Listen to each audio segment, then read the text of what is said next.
welcome into the Sports Office, episode 26 for all those keeping count. It's like we were here just a week ago. David Collier, Cole Banker back, and just like that, Cole, spring football practice is over. The Red Raiders 14-15 practices, whatever it is, culminating this past Friday with the annual, semi-annual, they didn't have it a couple years ago, but the annual spring football game.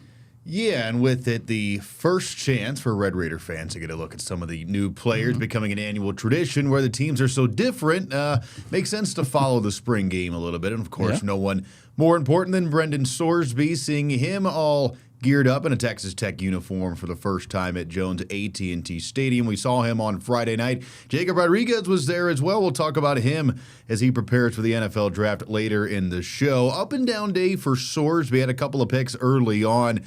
You'll see him here, but he's settled in, and you kind of expect that. Joey McGuire talked about how the defense typically has the upper hand in the spring game type of stuff because they know what they're going to get, and all that. So that's not, anything to be alarmed about as well. But Micah Hudson had a big touchdown at the end of that game. You're going to see a lot of him this season, a lot of reasons to be excited. And we talked with Brendan Sorsby after the game. A little bit different. He was here a couple of years ago in a Cincinnati uniform, now wearing a Red Raider jersey for the first time at the Jones. A lot less tortillas were thrown at me, but it was fun. It was good to be out there on the right side of the sideline and, get out there and get the feet wet a little bit, throw a couple touchdowns in the Jones, and, hopefully we can throw a few more in a few months. This offense, anybody can get the ball at any time. We have so many weapons out there. I know people probably think I'm speaking the quarterback speak right now where it's all everybody out there is good, but, we got a ton of depth and a ton of guys that can step up and make plays.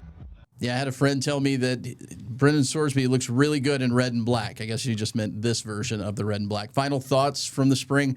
I'll go with this. You kind of mentioned, all of these new faces. We don't know what Adam Trick's going to be like on the defensive line. We don't know what Trey White. They didn't get to do anything really in the spring game, and they have some really big shoes to fill, obviously, at the defensive end position. One guy that has been here, Peyton Morgan, certainly looked good in the spring game, and he's probably going to be a familiar face that will head into next season as a starter at the safety position, filling the hole of Cole Wisniewski, another guy we'll talk about a little bit later here in the show. And I think the running back room, you talk about all the changes, they have everybody coming back, and I don't know how many other teams in the country have number one running back, number two running back. Your third-string running back is now playing defense, but he's also back. And then Quentin Joyner didn't play at all last season. He's going to be in the mix as well, so no shortage of talent there. Be interesting to see how they use them with a new quarterback. You kind of had to run the ball a little bit more last year. Now you have a true, gunner at the quarterback position. So be interesting to see how balanced they stay the rest of the way. Now, we know the schedule for 2026. 2027 going to look a little bit different. That announcement coming also on Friday before the spring game. NC State had to schedule an extra ACC game to fulfill conference requirements. They were supposed to come here after Texas Tech went there a few years ago. They're off the schedule, which means Texas Tech it threw off the North Texas game as well. So now Texas Tech has two games to fill. Kirby Hocutt saying they want one to be a power conference team. You'd hope so because the non-conference schedule has not been very good the past couple of seasons. Yeah. So we'll see what happens there. Interesting development, and it's going to be kind of tricky to fill that. Yeah, without a doubt. And obviously Joey McGuire very in tune to this. He'll probably be dealing with the scheduling with Kirby Hocutt because, as you mentioned, you've got to have some good quality opponents on that team, especially with the way the Big 12 is thought of in the last few years.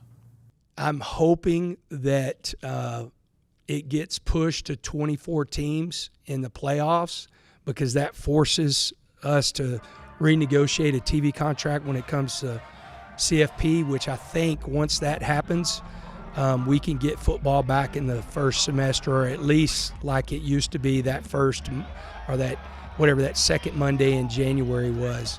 And then you will stop hearing about that the portal needs to move to the spring and all that.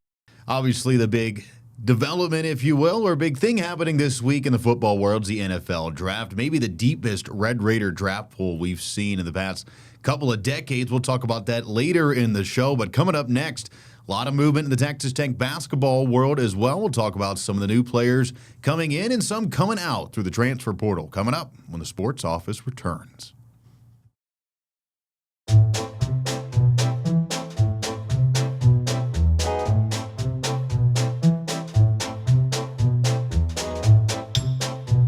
Sports Office rolling on here on EL Plus. We're going to talk NFL draft a little bit later as teams add to their rosters. First, we talk Texas Tech men's and women's basketball, both needing to add to their rosters via the transfer portal, which closed earlier this week. And Cole, we'll start with the men's basketball team, and I'll let you kick things off with one of the best scorers in the country. Yeah, Cruz Davis was the first Red Raider, or new Red Raider, to come to town via the transfer portal. If you were in Tampa Bay, you saw him for the first round of the NCAA tournament. They took on that Alabama team that eventually went on to beat Texas Tech. And you said he can score from anywhere on the court. The Coastal Athletic Player of the Year, one of the more skilled players in the mid-major level that you could ask for just in terms of scoring. He's going to be a guy that's probably going to fit right into the starting lineup. Yeah, and then the second signing, and I know a lot of Red Raider fans were hoping we were going to be talking about 7, but the second and only other signing as we tape this show is Demarion Dennis from Wyoming, another guard. It's only 6'1", so he might be a secondary piece, somebody that you bring off of the bench, but adding depth in the guard position, but with the exodus, if you will, which has happened every single year. This is not a one-year thing, and only having 5 people on the roster, you got to somewhat be concerned at this point, right? Because last year it was about April 15th, 16th when all of the new players started signing with the Red Raiders, and clearly we're past that date. And I think what they're missing is one of those big-name guys that gets you kind of juiced up. Most of those guys have already signed. And I think you mentioned this last week where maybe this is a situation where you kind of test your waters with who enters the NBA draft but ultimately comes back. You know, that happened before. JT Toppin did that a couple of years ago. So maybe, you strike oil there. But I think what they're really missing is size right now. Especially, you lost Luke Bamboye. You don't know what you're going to get with JT Toppin. You don't really have much at all in there right now. And then you said it, 5 players? That's not a basketball team. No. So you're going to have to, get to work a little bit. You don't have the luxury of, 5 incoming freshmen like the Lady Raiders have, who also added a couple of names over the past couple of weeks through the portal. Yeah, we'll start first with Rima Collins. She's actually the most recent signee of the bunch, the 3, but I think probably the best overall of the group. You could probably argue another one, but Collins comes as the Conference USA Player of the Year. She spent last season at Florida International, 2 years before that at Ole Miss, averaging 17 points, 9 rebounds. A quality pickup, I think everybody would say, through the transfer portal for Krista Gerlich and company. Yeah, she's a strong rebounder, as you said as well, and that will certainly help. Kiki Smith, another big body that can do it, inside and outside. She comes by way of Purdue, averaging about 10 points per game. Then Tahis Da Silva, the first, but maybe more of a depth piece for Krista Gerlich, a JUCO transfer from Salt Lake Community College. And now you're in a position where you have 3 players returning, and you have or 3 players through the portal. You have a couple of starters returning as well from your lineup, and a lot of freshmen to be really excited about for Krista Gerlich. So I'm not sure if I would call it a rebuilding year. Obviously, Bailey Moppet, who's been here forever, is moving on. But I think it's going to be an interesting spot where you have a couple of players that succeeded, especially Smith. You mentioned Collins, stat sheet-wise is, the most to be excited about there. But Kiki Smith was a starter in the Big Ten, and that's a much better conference than the Big 12, so she's used to playing good competition. And you have experience coming back. Danae Fritz was a power conference transfer, and she paid dividends here as well. So good on Krista Gerlich keeping that momentum going to hopefully not let this NCAA tournament thing be a one-time thing and make that the expectation moving forward. Yeah, a couple more things on Kiki Smith, and who's to say they're not done? Either one of these, certainly the men, but maybe the Lady Raiders are able to add a piece or two here or there. One more thing on Kiki Smith. She was the junior college national player of the year, her first year at Hutchinson Community College there in Kansas. a Kansas native from Topeka. You know who else is from Topeka that's a Texas Tech athlete? Nyjari Kennedy. So those two apparently know of each other, and hopefully for Krista Gerlich and company, Kiki Smith has even half the production of Nyjari Kennedy, and I think Lady Raider fans will be pretty excited. Speaking of Kennedy and that Texas Tech softball team, they hit a little rough patch on a 6-game road trip in 6 days last week. We'll look back at that, see how that affects the team's RPI, and talk a little Texas Tech baseball when the Sports Office continues here on EL+.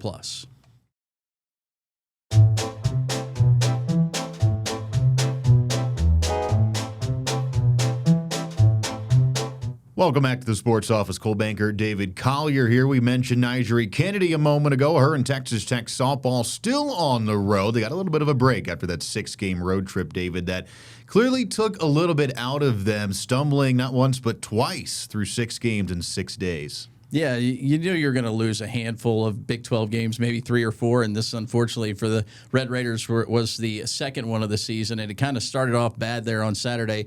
That was just a mental mistake. Maybe, like you mentioned, 6 games in 6 days.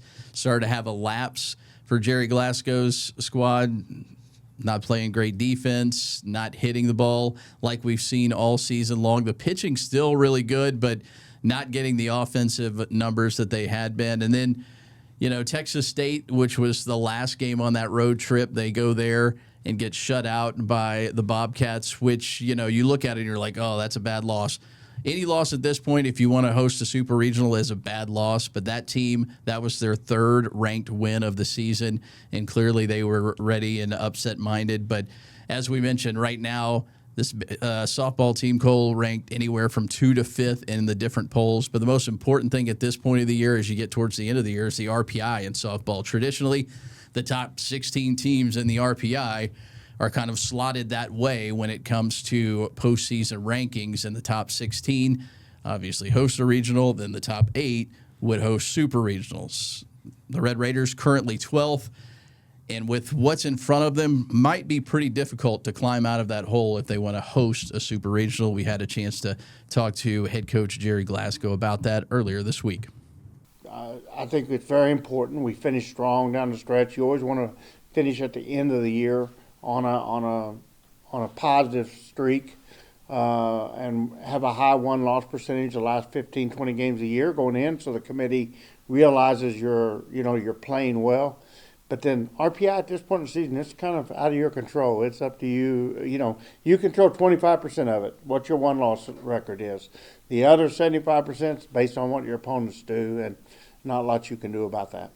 And Coach Glasgow, during his press conference earlier this week, also announcing that catcher/utility Longy Quiroga will be out temporarily for personal reasons. She hasn't actually played for several weeks now. The last time she was on the field for the Red Raiders was March 27th against Iowa State. Jazzy Burns has been playing the majority of the games behind the plate with Vic Valdez sparingly, maybe as a defensive replacement. But what you're really missing with her, she has 11 home runs and 31 runs batted in on the season. And again, she hasn't played since March 27th, so the Red Raiders won't have her. They played UTEP in a midweek doubleheader on Wednesday.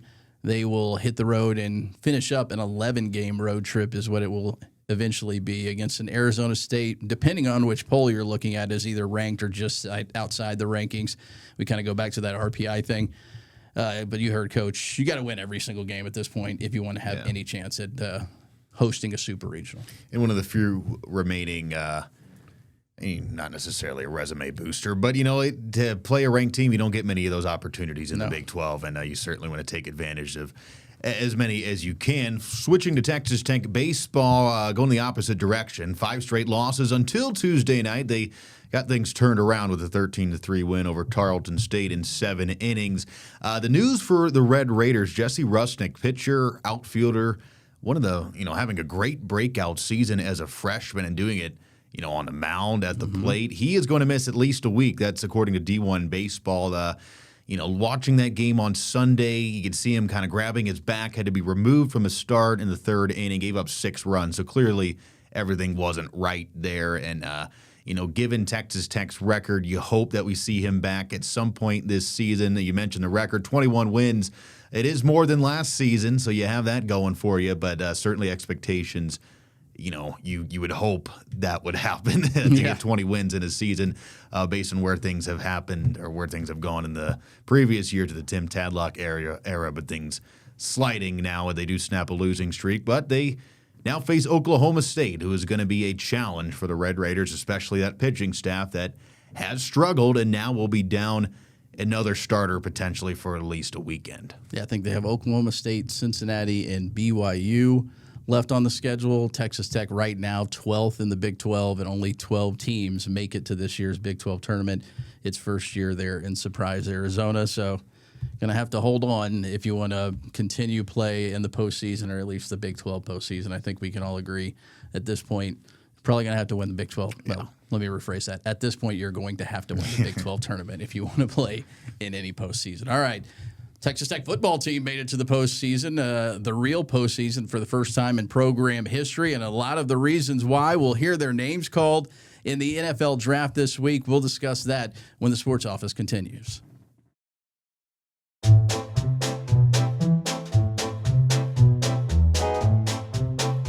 Wrapping things up here on the Sports Office, NFL Draft beginning on Thursday night. And as we said, going to be a lot of Red Raiders taken. One as high as potentially second overall. David Bailey, going to be the first name you hear, at least from a Red Raider, outfit coming in there. So he'll he'll likely go number 2 based on where things are going there. Jacob Rodriguez and Lee Hunter, potentially late first round, second round options. Romello Height, Reggie Virgil, Caleb Douglas, Skylar Gill Howard, all other names you'll probably hear on day 3 in Pittsburgh.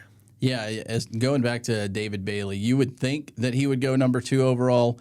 Just because if you're the New York Jets, you want to have a guy that's already prepared and ready to go. Because I think we both agree that organization isn't one that develops talent very much. So I don't know if, but saying that, they'll probably pick Arvell Reese, and somebody else will be lucky enough to get David Bailey. Now, some of the numbers here, I guess you mentioned most of the people that will potentially go.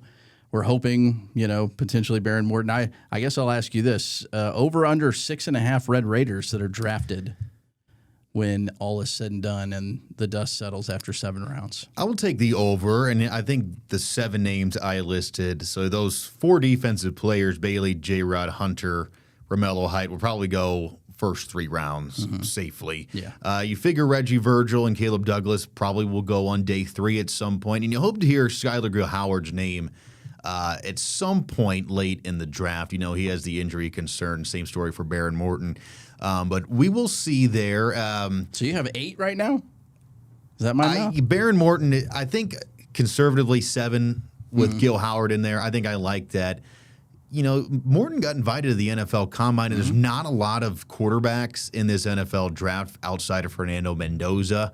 So maybe someone takes a flyer on him late. I think either way, he'll be a guy that gets invited to a camp, free agency the 2 days after. That's probably a given. Yeah. But we'll see. One thing I would like to look up, and I probably should have done that before we started this show, is how many players were invited to the NFL Combine as far as quarterbacks go that didn't end up getting drafted. I mean, that would be an interesting number. You mentioned the fact that, hey, if you get invited to the Combine, they think highly enough of you. Yeah. So, we wish the best to Baron Morton. I will say this, the most ever Red Raiders drafted in a single draft came in 1956. That was 6. There were 30 rounds in the draft back then. Since they've changed it to 7 back in 1994, 4 is the top number in 2009.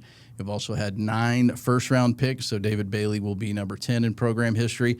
And if for some reason Lee Hunter or Jacob Rodriguez were to sneak into the first round, it would be the first time ever that you had 2 first-round picks in the first round of the same draft. So plenty of, I guess, things to watch out for. We typically will look for like 1 or 2 guys, right? A year and be happy with that. But if you don't hear at least 5, 6, you're going to be wondering what's going on with all of these NFL GMs and what they didn't see from the Red Raiders this season. And I think it just goes to show you that that defense, I mean, I don't know how much more proof you need that is one of the best that you're ever going to see at Texas Tech and really in college football, just how dominant it was. And have all these guys on the same team all at the same time. And with the exception of Jacob Rodriguez, all coming in the transfer portal the year prior. You know, they threw it all together, and it all worked perfectly, and now they're going to move on to the next level. Should be exciting to see. And you look at David Bailey, I mean, I'm not sure who else would be a favorite to win Defensive Rookie of the Year right now, no matter where he goes. You know, he is going to be just a game wrecker. And, you know, you hear all these going to visits and what NFL scouts have to say in front office, and the reviews are just what you'd expect. You know, he's just a game wrecker, and that is going to be very fun to watch his career develop moving forward. Even if he is a New York Jet, we love we love any team that picks up a Red Raider, right? I will say this, and I think I might have mentioned this in a previous show because we do these every single week here on EL Plus. Every week? Every single week we do it. Go back and check the tape.